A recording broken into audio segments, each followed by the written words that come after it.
Nearly half of John's account of Jesus' life takes place in Jerusalem between Palm Sunday and Easter morning.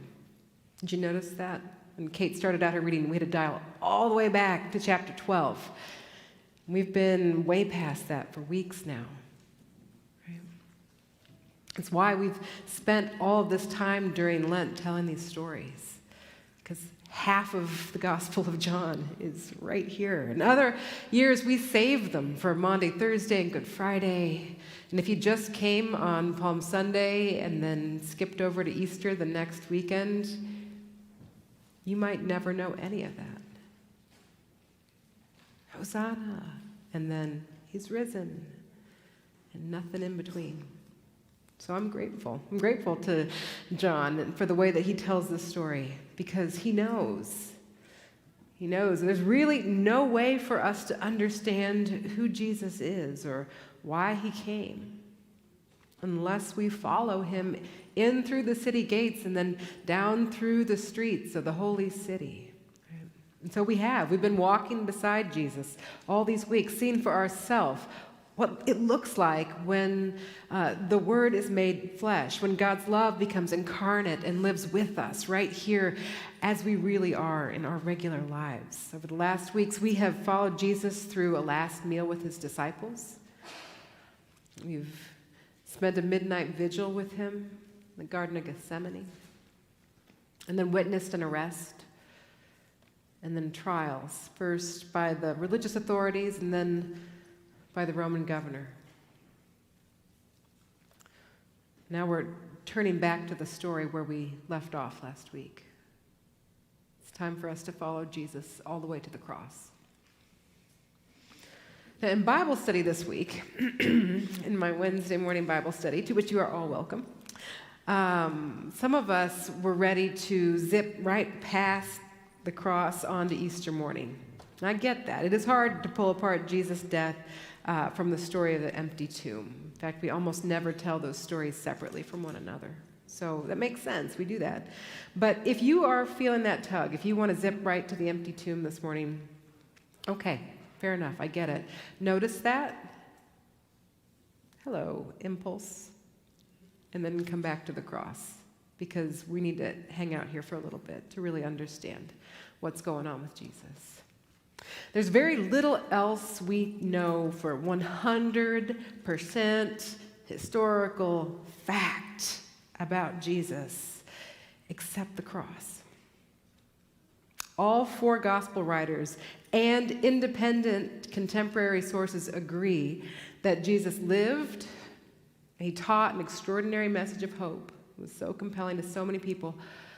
And then he died on the cross. Those three things we know for sure. The rest of it, people tell the story different ways, right? But historically, you can set your anchor. This happened this way. Whatever else you believe about Jesus, those facts are incontrovertible. Accounts diverge when it comes to what exactly happened on the cross. Jesus died. That's not up for debate. He died. But what his death means is the subject of all kinds of theological debate all the time. So let's start with Mel Gibson. How's that? Hey, I love Braveheart. I love Braveheart. It was great. There were epic battles, lots of good face paint, lots of plaid. Love Braveheart. And did you know that Mel Gibson also made another iconic movie? He did. As The Passion of the Christ, which depicts the last days and hours of Jesus' life. In The Passion of the Christ, Gibson leaned really hard on the dramatic effect of Jesus' suffering and the extraordinary nature of his physical suffering and humiliation. Lots of people found that moving and spiritually inspiring. I found it theologically problematic. Now, Mel Gibson didn't invent that approach, not by half. No, it has been deployed by preachers and priests and Sunday school teachers and youth ministers for many years. Many years. This method of teaching the crucifixion is purpose-built to inspire shame and guilt. And it's for a reason, right? The more shame and guilt you feel when you witness the crucifixion, the more, this is my most generous interpretation, the more loyalty and humility and gratitude you will experience when it comes to pass, right? I'll feel so grateful to Jesus if I see how badly he suffered. But it's not just witnessing the physical suffering that elicits all this shame and guilt. There's an underlying premise here, right? It's not just on the surface. We're not talking about the deep grief that belongs to people who see this, witness this happening, or even those of us who feel like complicit bystanders in it, which is how I generally feel when I witness the crucifixion. There's something else going on under the surface that's really hooked to all the shame and guilt narrative, okay? There's a code. There's a code that takes it up another level. It's right underneath the surface of this story. It says we're not just witnessing this, but we're actually personally deserving of the pain ourselves. That we should be suffering, but Jesus is suffering instead. Okay, let me unpack that a little bit. That code is called Substitutionary Atonement. There's a word for that. Did you know there's a word for that? Substitutionary Atonement is this idea that was hatched by a man named Anselm in England sometime around the 11th century, in the same religious context that gave rise to the Crusades. Okay. Anselm's idea was that human beings are so abjectly sinful that God cannot tolerate us and would actually like to kill us. Moreover, according to Anselm, since we've earned God's murderous rage, we will die unless someone intervenes. Substitution, right? Anselm's idea is that Jesus steps in between us and God, and God lets Jesus die in our place, effectively letting us off the hook with God and saving our lives. That's what the cross is about for Anselm. Jesus dies this terrible death instead of us, even though he's innocent, and we really deserved it.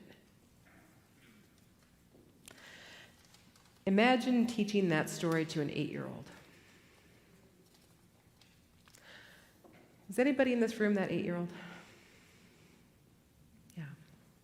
You're not alone. Did you know that's not in the Bible? It's not. Did you know that a guy named Anselm came up with that in England in the 11th century? Yeah. Look, there are a lot of different ways to understand what happens on the cross. There's a lot of different ways. And some of them are more useful for spiritual growth and health than others are. Now, we do not teach substitutionary atonement at Plymouth Church. Period. I personally do not believe in a God who desires to hurt us. That doesn't square with anything I know about the character of God. It's not biblical. I'm sorry, it's not. I don't believe in that God. I also don't believe that shame and guilt are useful tools for cultivating spiritual maturity. Okay? It's just not. For me, it's helpful to remember that Jesus actually dies a very ordinary death. All the Gospels agree. There were 2 guys crucified on either side of him when he died. His wasn't even the only crucifixion that day. Yeah, Jesus suffers torture, capital punishment by a corrupt regime at the urging of a spiritually bankrupt religious establishment. Yeah, there are tones of a lynch mob all over this story, lynching in and out. And beloved, that kind of thing happens every day, even now.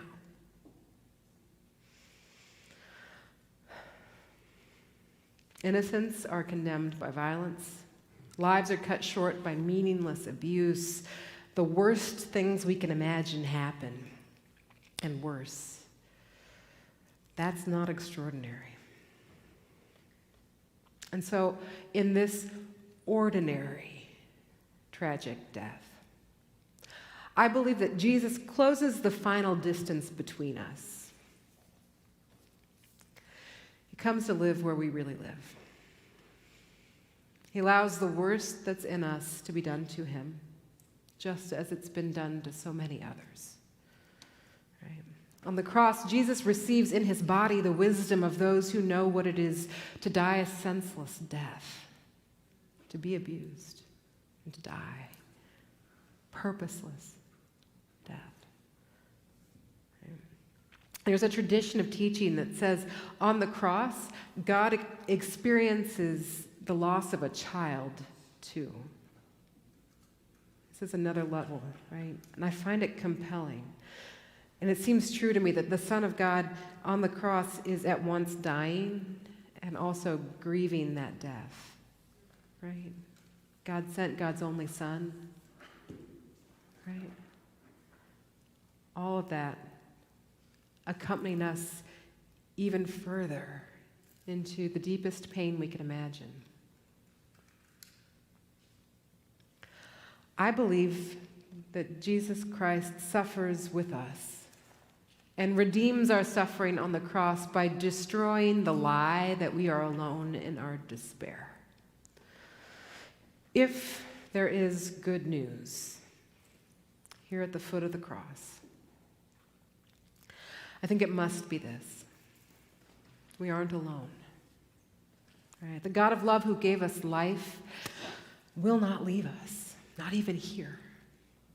Not even here, where death seems to have the last word.